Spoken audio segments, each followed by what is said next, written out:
Hello student, this is नूतन चौहान। आज इस video में क्या करने वाले हैं, क्लास 10th का हिस्ट्री का चैप्टर प्रिंट कल्चर। इससे पहले की वीडियो में मैं इस चैप्टर की 2 यूनिट आपको समझा चुकी हूँ कि कैसे प्रिंट चाइना, जापान और कोरिया में पहले आया, वुड ब्लॉक प्रिंटिंग क्या होता है, ठीक है, और वुड ब्लॉक प्रिंटिंग चाइना से इटली और इटली से पूरे यूरोप की कंट्रीज में कैसे फैला हमने समझ लिया।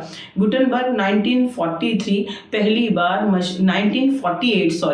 पहली बार किताबें छपने लगी मशीन से, और जर्मनी से पूरे यूरोप में मशीनों से किताबें छपने लगी और क्रांति आ गई, प्रिंट रेवोल्यूशन हो गया और बड़ी मात्रा में किताबें छपी। अब हम 3rd यूनिट करने वाले हैं आज की वीडियो में और आपको बहुत आराम से समझ में आ जाएगी। क्या लिखा हुआ है, the print revolution and its impact. क्रांति लोगों की नहीं, क्रांति किताबों की, ठीक है। तो आपके दिमाग में आएगा कि किताब भी बंदूक से लेके लड़ती हैं, हथियार लेके तो नहीं लड़ती, शब्दों से समाज में क्रांति लाई जा सकती है, ठीक है। तो हमें प्रिंट रेवोल्यूशन, जब मशीनों से बहुत बड़ी मात्रा में किताबें छपी तो उससे क्या असर पड़ा समाज के ऊपर, यूरोपियन कंट्रीज में, लोगों के बीच में, वो हमें समझना है, जरा देखना, ठीक है। Print revolution and its impact. A new reading public, यानी हम यहाँ पर सीखेंगे कि जब बड़ी मात्रा में किताबें छपने लगी तो लोगों के पास क्या आ गई, किताबें आ गई, सस्ती किताबें आ गई। पहले तो महंगी किताबें होती थी, ठीक है, अभी सारे लोगों तक किताबें पहुंचने लगी। जो लोग सुनकर चीजें समझते थे अब वो रीडिंग करने लगे, ठीक है, वो मैं अभी आपको समझाऊंगी। खैर फिलहाल इन पॉइंट्स पर ध्यान देंगे। Printing reduce the cost of books. भैया मशीनों से किताबें छपने लगी, पहले हाथ से तैयार होती थी, वो महंगी होती थी। अब प्रिंटिंग होने लगी तो इससे फायदा क्या हुआ, क्या असर पड़ा कि किताबों की जो कॉस्ट है वो छपने का कम होने लगा। किताबों में अभी जो प्राइस है वो कम हो गया, तो अच्छी बात है। The time and the labour required to produce each book came down. हाथ से बनाने में, लिखने में, उसको स्टिच करने में, पेजेस को आपस में डेकोरेट करने में, बॉर्डर्स को बहुत मेहनत लगती थी। अब क्या हुआ, अब बेटा मशीन से किताबें छप रही हैं तो जो लेबर है वो क्या हो गया, कम हो गया। अब जो मेहनत है वो पहले से कम हो गई, अच्छी बात है। Multiple copies could be produce with great ease. अब बहुत सारी किताबें और बहुत आसानी से छापी जा सकती थी। आप अपने आप इस बात को समझ सकते हैं कि पहले क्या होता था, हाथ से किताबें छपती थी तो टाइम ज़्यादा लगता था, अब कम लगता है। मेहनत ज़्यादा लगती थी, अब कम लगती है। पहले किताबें महंगी होती थी, हाथ से जो भी चीज़ बनेगी वो महंगी होती है, ठीक है। अब मशीन से बन रही हैं तो किताबों का जो कॉस्ट है वो कम हो गया है, प्लस अब एक साथ मल्टीपल कॉपी छापी जा सकती हैं। तो these all are impact of print revolution. जब मशीन से किताबें छपने लगी तो ये सब कुछ हुआ। Book flooded the market and reaching out to an ever growing readership. It means पानी की भी बाढ़ आती है ना, ठीक है, जब नदियां उफान पर आती हैं तो बस उसी तरीके से जब मशीनों से बड़ी मात्रा में किताबें छपी तो बाजारों में मशीन से छपी हुई किताबों की बाढ़ आ गई। सस्ती किताबें हैं, ठीक है, अब जो कॉमन आदमी है वो भी लेके पढ़ सकता है, तो अब रीडिंग की हैबिट लोगों में डेवलप होगी। बात समझ में आ गई, ये आपको समझ में आ गया। इट्स वेरी वेरी सिंपल कि जब प्रिंट रेवोल्यूशन हुआ, किताबों से जो मशीन से छप रही हैं तो उससे क्या फायदा हो रहा है कि अब सारे लोग यूरोपियन कंट्रीज में सस्ती किताबें ले सकते हैं, ठीक है। यही इसी हेडिंग को कंटिन्यू करेंगे कि जो पहले लोग थे, देखो क्या लिखा हुआ है, earlier reading was restricted to the elite. Elite क्या होते हैं, रिच लोग होते हैं, एरिस्टोक्रेसी क्लास होती है किसी भी देश की में। जो रईस लोग होते हैं ना उनको हम एलाइट कहते हैं। तो जब तक किताबें हाथ से छपती थी वो महंगी होती थी, तो अर्लियर बिफोर प्रिंट क्या होता था, reading was restricted to elite. सिर्फ किताबें कौन पढ़ता था, एलाइट पढ़ते थे। फिर कॉमन पीपल क्या करते थे, किताबें महंगी थी तो वो तो नहीं खरीदेंगे, तो कॉमन हर्ड स्क्रेड टेक्स्ट, मतलब पवित्र किताबें जो पूजा पाठ की होती हैं, भगवान की किताब होती हैं, read out, ballad recited. Ballad क्या होता है, बैलेड होती हैं फ्लॉक टेल, यानी जो कथाओं वाली किताब होती है, हिस्टोरिकल कोई बुक होती है, ग्रंथ होता है, उसको, उस पूरी किताब को, पूरे स्टोरी को, फ्लॉक टेल को अगर आप पोएम के रूप में गाएंगे, सॉन्ग के रूप में लोगों को समझाएंगे तो होता है बैलेड। समझ में आ गया। तो ballad recited and folk tales narrated. Folktale कहानियां, बैलेड कहानियों को गाने के रूप में गा के लोगों को सुनाना। तो पहले लोग पढ़ते नहीं थे, सुनते थे। तो यूरोप में प्रिंट से पहले, मशीनों से छपने से पहले किताबें, लोग कैसी पब्लिकेशन थी, कैसी पब्लिक थी, हियरिंग पब्लिक थी या रीडिंग पब्लिक थी? हियरिंग, सुनने वाली। पहले लोग पढ़ते नहीं थे क्योंकि किताबें थी महंगी। बात समझ में आ गई? Knowledge was transferred orally. अगर एक जगह से दूसरी जगह पर नॉलेज पहुंचानी है, मुझे है, मैंने किताब पढ़ी है, तो और जो बाकी लोग हैं उनके पास किताब खरीदने के लिए पैसे नहीं है, तो नॉलेज ट्रांसफर होती थी ओरली। मैंने बोल दिया, दूसरे ने सुना और उसने समझ लिया। ठीक है। People collectively heard a story and saw a performance. लोग क्या करते थे, जब स्टोरी कोई रिसाइट करता था, ठीक है, पोएम की तरह उसको गाते थे, तो वो सुनते थे, समझते थे, लोगों की परफॉर्मेंस देखते थे और इस तरीके से नॉलेज ट्रांसफर होती थी दूसरे लोगों तक। तो from long time period till, जब तक बेटा क्या हुआ, जब तक मशीनों से बड़ी मात्रा में किताबें नहीं छपी, तो सिर्फ जो रिच लोग हैं वो किताबें पढ़ते थे। बाकी जो गरीब लोग हैं बेटा, कॉमन लोग हैं यूरोप की कंट्रीज में, वो तो सुनकर ही सारी चीजें समझते थे। क्लियर हो गया? Before the age of print, books were not only expensive but they could not be produce in sufficient number. कहने का मतलब क्या है कि जब तक प्रिंट कल्चर नहीं आया, मशीनों से बड़ी मात्रा में किताबें नहीं छपी, तो क्या होता था कि क्यों किताबें तब पहले महंगी होती थी, और सिर्फ महंगी नहीं होती थी, साथ में क्या होता था, नंबर ऑफ प्रिंटिंग भी कम होता था। हाथ से एक किताब छापो तो हफ्ता लग जाएगा, लिखोगे भी, सजाओगे भी और उसको सिलोगे भी, है ना, और मशीन से घंटों में आप कितनी किताबें छाप सकते हैं। तो कह रहे प्रिंटिंग से पहले किताबें एक्सपेंसिव भी थी और उन्हें बनाने में टाइम भी बहुत लगता था। बात समझ आ गई? After print culture, if earlier there was a hearing public, now it is reading public. यानी रीडिंग, प्रिंट कल्चर से पहले किताबें जब तक नहीं छपती थी बड़ी मात्रा में, तब तक हियरिंग पब्लिक थी। ये एक नंबर में आ जाता है, ठीक है, सुनकर चीजें सीखते थे। और अब जब बड़ी मात्रा में किताबें छप रही हैं, सस्ती हैं, तो रीडिंग पब्लिक खरीद कर वो चीजों को पढ़ रहे हैं और सीख रहे हैं। बात समझ आ गई? पहले कैसी थी? हियरिंग पब्लिक, और अब कैसी है? Reading public. क्लियर? तो ये असर है प्रिंट कल्चर का। मुझे ये नहीं है कि आपको लाइनें ट्रांसलेट करनी है। Hopefully you understand. Imagination this situation. Now you enter in Europe, कि यूरोप के अंदर प्रिंट से पहले और बाद में क्या कंडीशन थी, कंपेयर करो, आप भूलेंगे नहीं कि मैम जब तक मशीनों से बड़ी मात्रा में किताबें नहीं छपी तो किताबें महंगी थी, और जो अलाइट है, रिच लोग हैं, सिर्फ वही किताबें पढ़ते थे, कि रईसों के पास ही पैसा होता है, कॉमन पीपल सिर्फ सुनते थे। समझ? चाहे फ्लॉकटेल है, चाहे बैलेड है, ठीक है, ऐतिहासिक ग्रंथों को क्या सुनाया जाता था, गाने के रूप में लोगों को सुनाया जाता था और वो समझ लेते थे। तो ओरली ना पूरा ऑडियंस था यूरोप के अंदर। और प्रिंट कल्चर के बाद क्या हुआ कि किताबें लोगों तक पहुंच गई, सस्ती हो गई, है ना, मेहनत कम लगती है और मल्टीपल कॉपी छप सकती हैं। तो अब क्या हो रहा है, अब वही reading public, sorry listening public और हियरिंग पब्लिक जो सुनकर चीजें समझती थी, ओरल ऑडियंस थी, अब क्या टर्न हो गई, वो अब किस में ट्रांसफर हो गई, अब वो रीडिंग पब्लिक बन गई। अब वो पढ़ सकते हैं क्योंकि किताबें उनकी पहुंच में आ गई। बस इतनी सी बात है, ये असर हुआ है प्रिंट कल्चर का। ठीक है, आगे चलते हैं, इसी को भी हम कंटिन्यू करेंगे। But the transition was not so simple. अब इसका मतलब क्या हुआ भाई, मैंने आपको छोटी सी बात बताई कि बेटा पहले क्या होता था, पहले लोग सुनकर चीजें समझते थे, और जब किताबें बड़ी मात्रा में आई मार्केट में तो लोग पढ़ने लगे और रीडिंग पब्लिक बढ़ गई। मजाक चल रहा है क्या?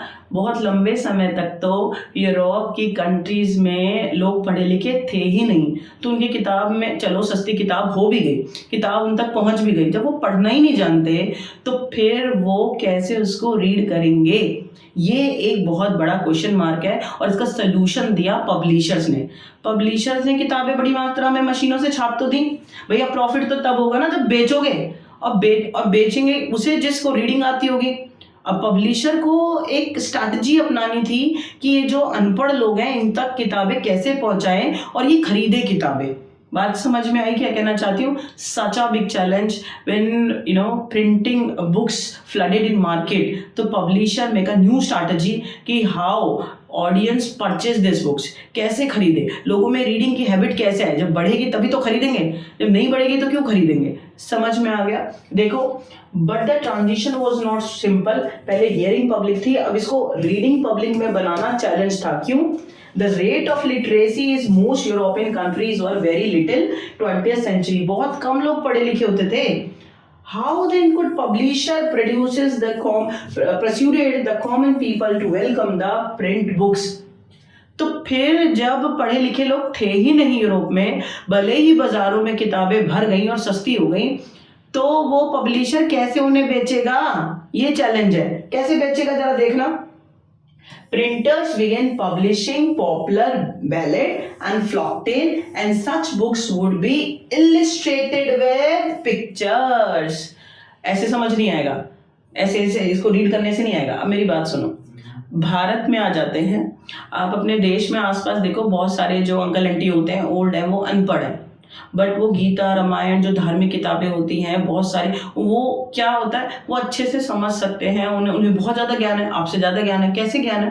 क्योंकि किताबें एक होती है रीडिंग वे में कि भाई शब्द लिखे हुए हैं उन्हें पढ़ना है, और एक होती है जिन्हें शब्द पढ़ने नहीं आते, अनपढ़ों का क्या करें. तो उनके लिए क्या होती हैं, ऐसी किताबें बनाई जाती हैं जिनमें पिक्चर ज़्यादा होती हैं. तो पिक्चर से क्या होता है, बंदा समझ लेता है, अच्छा ये कृष्ण भगवान की पिक्चर है, अब वो वध कर रहे हैं, अब वो क्या कहीं घूमने जा रहे हैं, है ना, अब मंदिर है. तो पिक्चर से वो सारा नॉलेज बंदे तक पहुंच जाता है. तो पब्लिशर हो गए चालू, उन्होंने लगाया दिमाग कि भैया यूरोप की कंट्रीज में तो बहुत ज़्यादा अनपढ़ लोग हैं, अब इन्हें किताबें दे कैसे, बेचे कैसे. तो इलिस्ट्रेटेड बुक्स विद पिक्चर्स, ठीक है, चाहे वो फ्लॉक टेल्स हैं, परियों की कहानी है, राजा रानियों की कहानी है, बैलेड्स हैं, ठीक है, कि फ्लॉक टेल्स को या फिर जो हिस्टोरिकल बुक्स हैं उनको गाया जा रहा है कि लोग सुने भी, और प्लस पिक्चर्स इतनी भर दी किताबों में कि वो उससे अट्रैक्ट होकर खरीदेंगे. अरे ये पिक्चर से लोगों को समझ में आ जाता है. ठीक है, एक छोटा बच्चा होता है ना, आप छोटे बच्चे जब आप नर्सरी में रहेंगे तो आपको शब्दों से पहले पिक्चर से फैमिलियर कराया जाता है. ठीक है, कि ये एप्पल है, तो एप्पल की पिक्चर दिखा दी, तो जब वो अरे ये तो मैंने खाया है एप्पल, तब वो बोलना सीखता है, तब शब्द तक जाता है. अच्छा एप्पल, समझ में आया क्या कहना चाहती हूँ.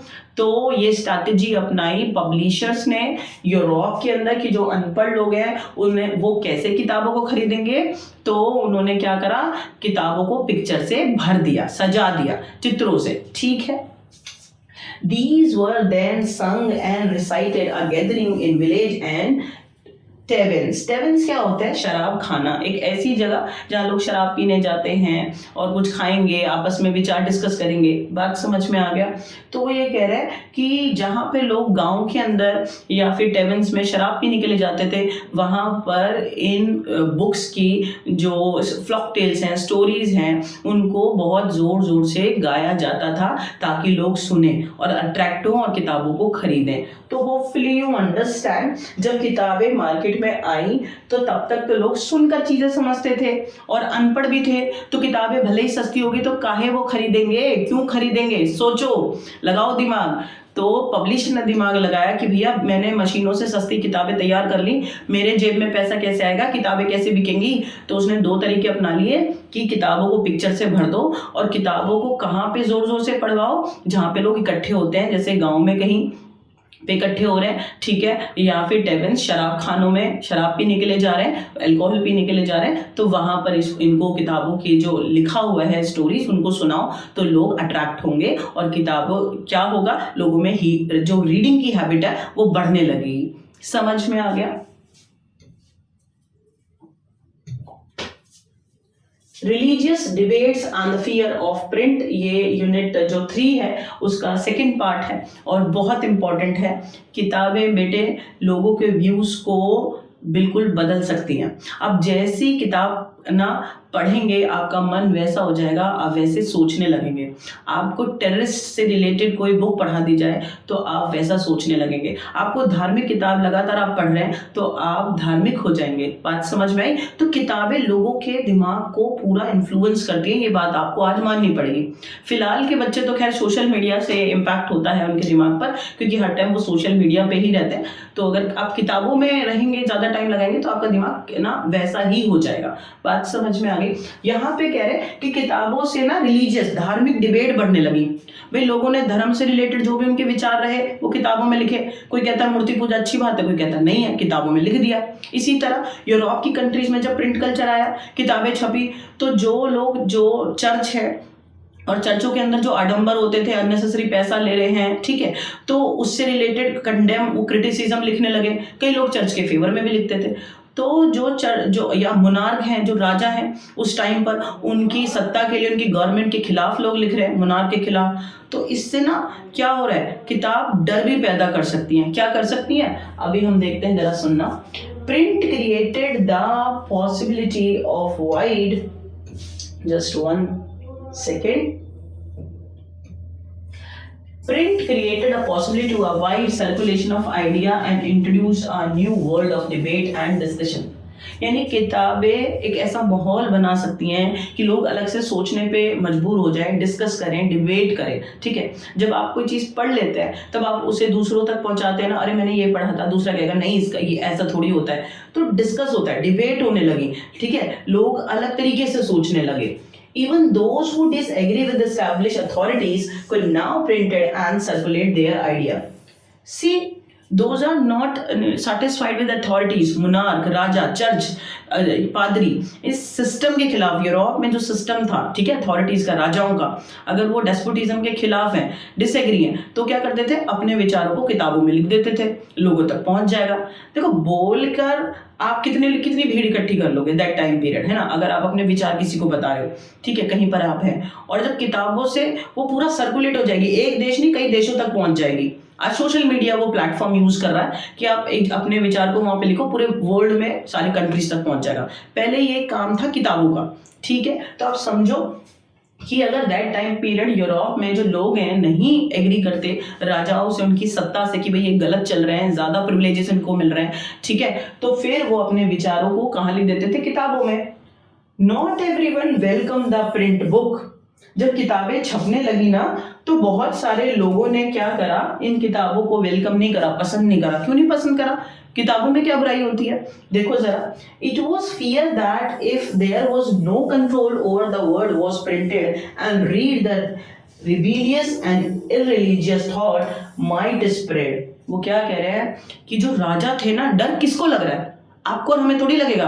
यूरोप की कंट्रीज में जो राजा थे, जिनके हाथ में सत्ता थी, या फिर जो चर्च थे, भैया तो चर्च का इन्फ्लुएंस था लोगों पर, उन्हीं के हाथ में सारे अधिकार थे, और या फिर राजाओं के हाथ में थे, तो उनको डर लग रहा है कि भाई ये जो नई नई किताबें छप रही हैं, अगर इनमें शब्दों को कंट्रोल नहीं करा तो लोग रिलीजियस हो जाएंगे, आधार्मिक हो जाएंगे, और रिबेलियस, क्रांतिकारी हो जाएंगे, सारी जगह लोगों में जुनून आ जाएगा हमारे खिलाफ। पहले वो किताबें कैसी बनाते थे कि राजा की तारीफ के बारे में, चर्च की तारीफ के बारे में, कि भाई जैसा हम बोल रहे हैं वैसे फॉलो करो, तो लोग वैसा फॉलो करते थे। समझ में आया। लेकिन अब आप इस बात को समझो, किताबें छप रही हैं, वो डर रहे हैं कि लोग अपने अपने विचार लिख रहे हैं, हमारी तो पोल खुल जाएगी, है ना। तो उन्हें डर लग रहा है कि अगर हमने किताबों में जो वर्ड्स लोग अपनी मर्जी से हमारे खिलाफ लिख रहे हैं, इसको नहीं कंट्रोल करा तो हमारे लिए मुसीबत होने वाली है, ठीक है।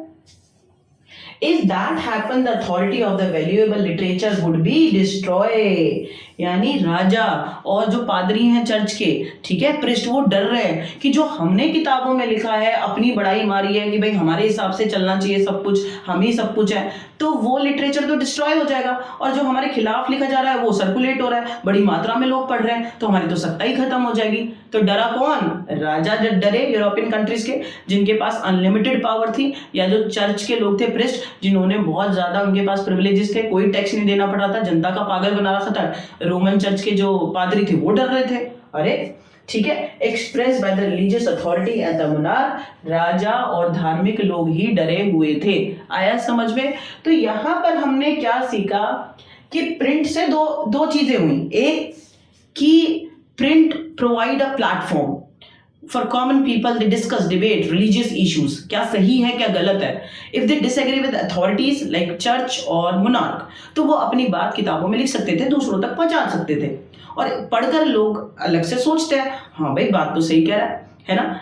तो ये माहौल बना, ये एक ना तरीका लोगों को मिल गया अपनी बात दूसरों तक पहुंचाने का। और डर कौन रहा है किताबों से, राजा डर रहे हैं, और या फिर चर्च के लोग डर रहे हैं कि भैया हमारा जो लिटरेचर था, जो हमने लोगों के ऊपर प्रभाव बनाया हुआ था, तो खत्म हो जाएगा, है ना। तो वो डर रहे हैं किताबों से। बात समझ में आ गई। बहुत सिंपल सी बात है, कोई बड़ी बात नहीं है। आगे चलते हैं। क्या लिखा हुआ है, मार्टिन लूथर। अगर आपने मार्टिन लूथर नहीं पढ़ा तो फिर आपने क्या पढ़ा। अगर आप भारत की बात करेंगे तो क्या नाम है बेटे, भारत में नाम है दयानंद सरस्वती। ठीक है, पहले मंदिर, आज भी मंदिर है, पहले भी है, रिस्पेक्ट है, बहुत अच्छी बात है, होना भी चाहिए पूजा पाठ। लेकिन मंदिरों में जब अननेसेसरी बहुत आडंबर बढ़ गए थे कि मूर्ति पूजा, पैसे दो और इतने यज्ञ करो और इतना दान दो तब आपको मुक्ति मिलेगी, तो एक सोशल रिफॉर्मर, ठीक है, भारत में आए और उन्होंने हिला के रख दिया देश को, नाम है दयानंद सरस्वती। ठीक है, तो उसी तरीके, और उन्होंने मूर्ति पूजा में को खंडन करा कि भाई ये चीज़ गलत है, आप मंदिरों में अननेसेसरी पैसा दे रहे हैं, तो वो सारी चीज़ें समझाई कि मूर्ति पूजा गलत होती है और आपको अच्छे ईश्वर को मानना है लेकिन गलत तरीके से नहीं मानना है। तो उन्होंने अपने विचारों को लोगों तक पहुंचाया, तो क्रांति सी समाज के अंदर आ गई थी, तो अच्छी बात है। बस उसी तरीके से ये है मार्टिन लूथर। इन्होंने चर्च में जो आडंबर फैले हुए थे ना, लोगों को पागल बनाया जा रहा था कि आप ना माफी पत्र लोगे तो इतने पैसे देने पड़ेंगे, चर्चों में बहुत ज्यादा ढोंग फैला हुआ था। तो भाई Martin Luther was a social reformer, और उन्होंने जो रोमन कैथोलिक चर्च थे, मेरी बात सुनो, जैसे हिंदुओं में होते हैं ना जाट गुजर, ये वो अलग अलग संप्रदाय हैं, उसी तरीके से चर्च में भी कैथोलिक्स भी हैं, प्रोटेस्टेंट्स भी हैं, और बेटा एक होते हैं ऑर्थोडॉक्स। ठीक है, तो आप ये बात याद रखना कि चर्च भी कई भागों में बटा हुआ था। लेकिन फिलहाल हम मार्टिन लूथर के बारे में बात करेंगे कि जो रोमन कैथोलिक चर्च थे और उसमें जो रिचुअल और ट्रेडिशन फैले हुए थे वो उसके बिल्कुल खिलाफ थे। उन्होंने कंडेम करा, लिखना शुरू करा और बेटे लोगों को इन्फ्लुएंस करा, और उन्होंने चर्च की तीसरी शाखा खोली जिसको कहते हैं प्रोटेस्टेंट। आ गया समझ में? एक है कैथोलिक सबसे पुराने कि रोम के अंदर थे, कैथोलिक चर्च था और लोगों को डोमिनेट करते थे वो। उसके बाद हैं ऑर्थोडॉक्स हैं, लेकिन जो मार्टिन लूथर है वो उन्होंने चर्च में जो गलत तरीके से लोगों से पैसा लूटा जा रहा था उसको कंडेम करा, उसके खिलाफ राइटिंग करी, लोगों को इन्फ्लुएंस करा और आंदोलन चलाया, और चर्च की एक तीसरा डिवीजन किया जिसका नाम है प्रोटेस्टेंट। याद रहेगा, प्रोटेस्टेंट। देखो जरा, ये मार्टिन लूथर है, हिस्टोरिकल पर्सनालिटी है। 1517 the religious reformer Martin Luther wrote 95 thesis. उन्होंने ना 95 पेजेस लिखे criticising many of practices and ritual of the Roman Catholic church. तो रोम का जो कैथोलिक चर्च है ना, लोगों को लूट रहा था या उसके हिसाब से जो भी पागल बना रहा था, पैसे ले रहा था, तो उसके सारे रिचुअल और ट्रेडिशंस के खिलाफ उन्होंने 95 पेजेस लिखे। A printed copy of this was posted on church door in Wittenberg. Wittenberg जगह है, यहाँ के चर्च के डोर पे सामने उन्होंने इसकी एक कॉपी रख दी। और क्या किया? It challenged the church to debate his ideas. Martin Luther ने इस अपने 95 पेजेस तैयार करे, थीसिस, क्रिटिसाइज करा रिचुअल और traditions of Catholic church of Roman, ठीक है, रोम, और उन्होंने चर्च के खिलाफ लिखा कि भाई आपके ट्रेडिशन रिचुअल्स मेरे समझ के बाहर है, गलत हैं, आप लोगों को पागल बना रहे हो। और उन्होंने उसकी एक कॉपी जो विटनबर्ग का चर्च है उसकी डोर के सामने रख दी और चैलेंज करा कि अगर मैं गलत हूं तो मेरे साथ ओपन डिबेट करो, लोगों को समझ आ जाएगा, आप अपने विचार रखो, मैं अपने विचार रखता हूं, तो डरे नहीं। और कॉन्टिन्यूअस उन्होंने पूरे यूरोप के अंदर क्रांति ला दी, चर्च को क्या करने के लिए? रिफॉर्म करने के लिए, सुधारने के लिए। बात समझ में आ गई? जैसे हमारे मंदिरों को सुधारने के लिए दयानंद सरस्वती ने क्रांति करी थी, ठीक है, 1875 में उन्होंने आर्य समाज की स्थापना करी थी। बस उसी तरीके से मार्टिन लूथर ने चर्च को सुधारने के लिए जो रिचुअल और ट्रेडिशन अननेसेसरी थे उनको रिमूव करने के लिए उन्होंने आंदोलन चलाया। ठीक है, इतनी बात आपको समझ में आ गई होगी, कोई दिक्कत वाली बात है नहीं। आगे चलते हैं। Martin Luther, the beginning of the Protestants reformer, ठीक है, तो इन्होंने चर्च को सुधारने के लिए आंदोलन चलाया, और जो चर्च का तीसरा डिवीजन है उसको हम क्या कहते हैं? प्रोटेस्टेंट। वो एक प्रोटेस्टेंट रिफॉर्मर है, सुधारने वाले। समझ में आ गया? Luther's translation of the New Testament. New Testament क्या है? Second part of Bible.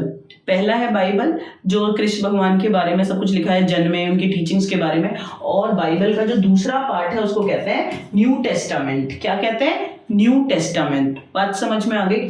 तो न्यू टेस्टामेंट को उन्होंने अलग तरीके से ट्रांसलेट करा और उसकी 5000 copy within few week बिक गई, and second edition appeared 3 month, 3 महीने के अंदर तीसरा एडिशन आ गया, दूसरा। बात समझ में आगे क्या कहना चाहती हूँ कि मार्टिन लूथर ने आंदोलन चलाया और अलग तरीके से चर्च को सुधारने की कोशिश करी।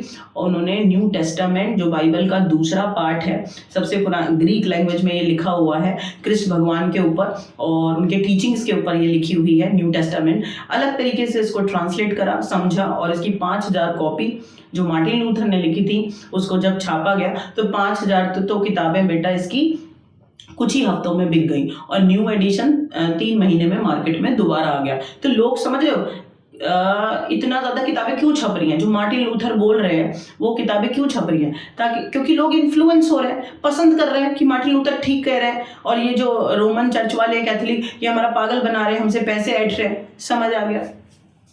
लूथर ने प्रिंट के बारे में क्या कहा, जरा वो देखो, 1 नंबर में अलग से आ जाता है, printing is the ultimate gift of God and greatest one.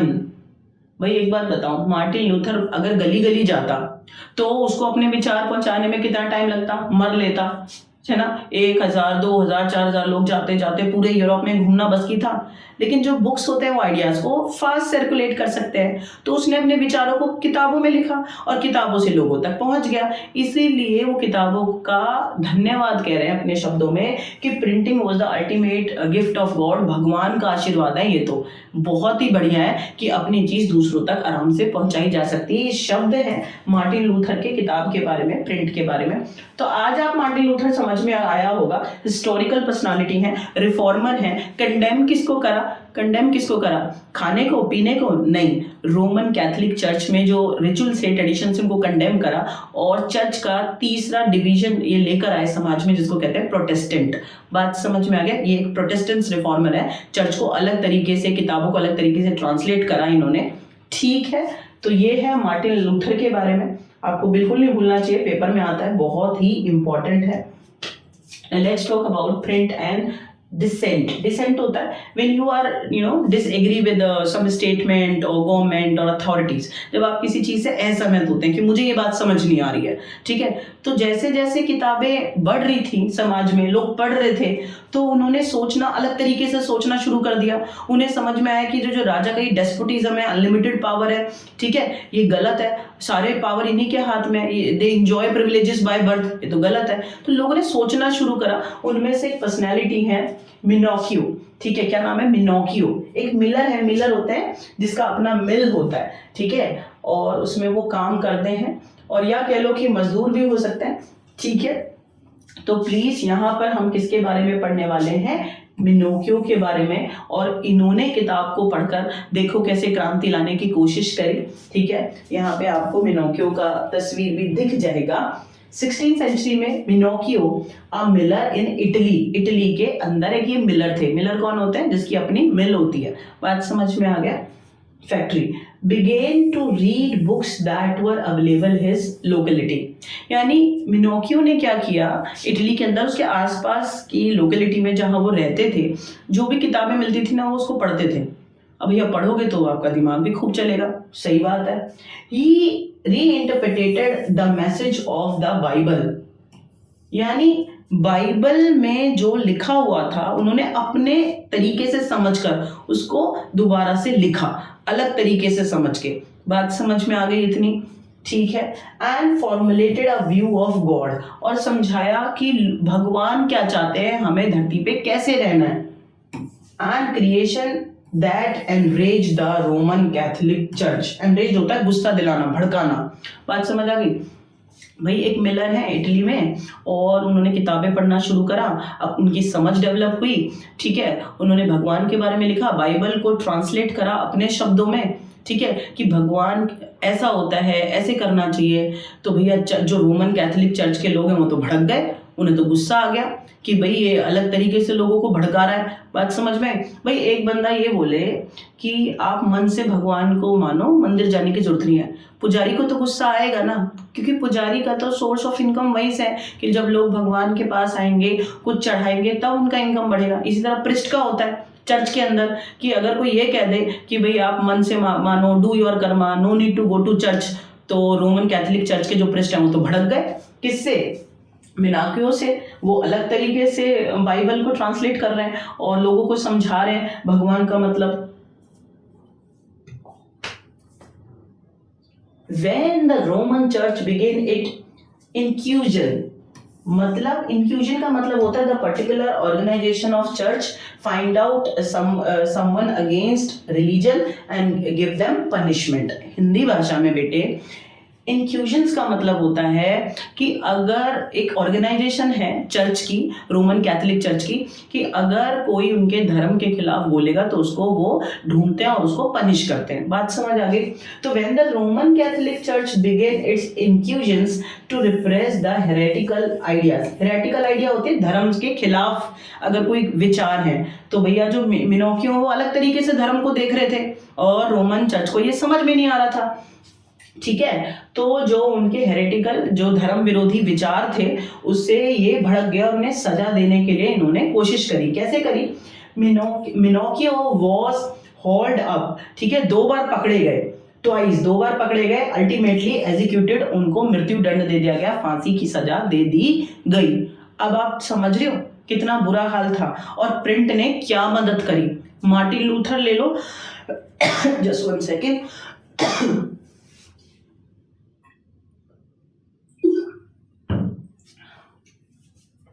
Europe में 18-19 सेंचुरी में क्या हालात है कि जो रोमन कैथोलिक चर्च है उसने लोगों को डोमिनेट किया हुआ है कि जैसे वो धर्म के पहाड़े पढ़ा रहे हैं सब वो ही फॉलो करें। अदरवाइज इस वर्ड को आप समझो, दिमाग में बैठाओ, इंक्लूजन, इट मीन्स कि वो लोगों को ढूंढेंगे जो चर्च के खिलाफ होंगे और उन्हें पनिशमेंट दे देंगे। कितना बुरा हाल है, चर्च ने इतना ज्यादा डोमिनेट किया हुआ है यूरोप के लोगों को। बात समझ आई? मार्टिन लूथर भी इनके खिलाफ थे, ठीक है, उन्होंने एक नया आंदोलन चला दिया, प्रोटेस्टेंट्स रिफॉर्म। और दूसरा नाम है मिनोकियो, हिस्टोरिकल पर्सनालिटी है, उन्होंने भी क्या किया, बाइबल को अलग तरीके से रीइंटरप्रिटेट किया, उसकी व्याख्या करी, लोगों को समझाया कि ये जो बता रहे हैं वो तरीके से आपको पूजा पाठ नहीं करनी है, समझ। तो इससे चर्च वाले लोग भड़क गए, उनको 2 बार पकड़ा, बाद में उनको मृत्यु दंड दे दिया। ठीक है, इतनी बात आपको समझ में आई होगी। The Roman church troubled bye such effect of popular readings and questioning of faith imposed several controls over publishers and booksellers and began to maintain an index of prohibited books in 1558। यानी Roman Catholic church के जो priest है they make a list 1558 में, they make a list of books prohibited, index of prohibited books, यानी जिन्हें नहीं पढ़ा जा सकता। उन्होंने ऐसी किताबों की एक लिस्ट बना ली कि जो भी अपने विचार ना लिखेगा किताबों में चर्च के खिलाफ, जिस किताब में तो उन किताबों की लिस्ट बनाई और रिलीज कर दी। पब्लिशर्स को बोल दिया, ठीक है, बुक सेलर्स को बोल दिया, अगर आपने ये बेचा और लोगों ने ये पढ़ा तो आपको पनिशमेंट मिलेगी। भाई एक बात बताओ, अगर मिनोकियो जैसे रिफॉर्मर्स हैं या फिर मार्टिन लूथर जैसे लोग हैं तो चर्च हाथ पे हाथ थोड़ी बंद करेगा, क्योंकि उनका तो फायदा ही उसी से है, वो भी उस चीज के खिलाफ एक्शन लेंगे। तो उन्होंने एक्शन लिए, इंक्लूजन, ढूंढ के अधार्मिक लोगों के जो चर्च के खिलाफ बोल रहे हैं उनको पनिशमेंट देते थे, जैसे मिनोकियो के साथ हुआ, उनको फांसी लगा दी गई। और दूसरा तरीका क्या अपनाया, they release 1558 index of prohibited books, एक किताबों की लिस्ट जारी करी कि ये किताबें पढ़ना मना है, ये धर्म के चर्च के खिलाफ हैं, आपको पाप लग जाएगा इससे, सिन हो। ठीक है, समझ में आ गया आपको? This is very very simple. तो किताबें बहुत ही इंपॉर्टेंट होती हैं, नॉलेज आपकी इनहेंस होती है। यहाँ पे आपको समझ में आ रहा होगा कि अगर कोई गलत तरीके से कुछ कोई रिचुअल्स हैं, कोई ट्रेडिशंस हैं, कोई गवर्नमेंट की प्रैक्टिसेस है वो गलत है, तो आप किताबों में अपने विचार लिख सकते हैं और लोगों तक पहुंचा सकते हैं। तो ये सोर्स था पहले। अभी ये बात मैं आपको कहूंगी तो आपको समझ नहीं आएगा, सोशल मीडिया पे लाइन आप पोस्ट करो और वो सब तक फैल जाता है। तो अभी लेटेस्ट आप किताबों की जगह इन्होंने ली हुई है। समझ में आ गया? तो आज हमने 3rd यूनिट अपनी पूरा अच्छे से कंप्लीट कर ली है और होपफुली आपको समझ में आया होगा। नेक्स्ट वीडियो में हम 4th यूनिट पढ़ेंगे। तब तक के लिए आप बहुत खुश रहो और बहुत पढ़ते रहो और बहुत व्यस्त रहो। ठीक है।